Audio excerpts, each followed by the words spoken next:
الحمد لله والصلاة والسلام على رسول الله أما بعد فأعوذ بالله من الشيطان الرجيم بسم الله الرحمن الرحيم الحمد لله الذي أنزل على عبده الكتاب ولم يجعل له عوجا صدق الله العظيم.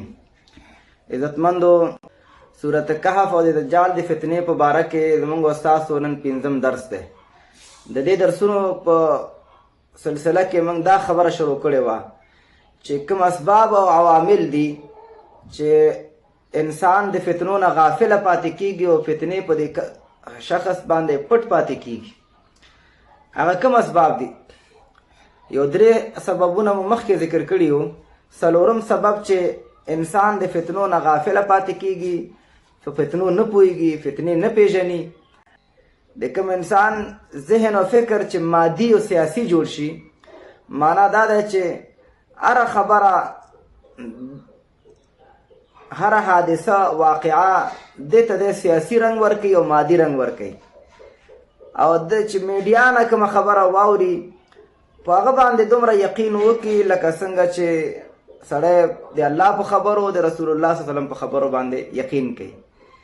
نو دا هغه سبب او دا هغه وجه ده چې د ده په وجه په انسان باندې فتنې پټ پاتې کیږي. بی بی سی داسې ویلي دي، سی ان ان داسې ویلي، فاکس نیوز داسې ویلي، آشنا راډیو داسې ویلي، آزادي راډیو کې داسې راغلي دي، ډن ورځپاڼه کې دا راغلي دي، د ګارډین کې دا راغلي دي. دا ټول هغه خبرې دي چې انسان د فتنو نه ناخبره پاتې کیږي. ځکه دا میډیا دا اوس د دجالو قوتونو په لاس کې ده. میډیا کې داسې خبره نه کیږي چې ته حقایقو ته پې ورسېږي، ستا په حقایقو باندې ذهن او دماغ خلاص شي او د الله چې د پردې تر شا باندې کوم غیبي پلاننګ روان دی، کوم غیبي منصوبې د الله روان دي، د دغې پردې تر شا حقیقتونو باندې، رازونو باندې کوم روحاني قوتونه چې د پردې تر شا کار کوي، په هغې انسان غافله پاتې شي. هر څه د ظاهر په سترګو باندې ګوري، هر څه ته سیاسي رنګ ورکړي، مادي رنګ ورکړي. دا هغه سبب دی چې د ده په وجه باندې فتنې په خلکو پټ پاتې شي.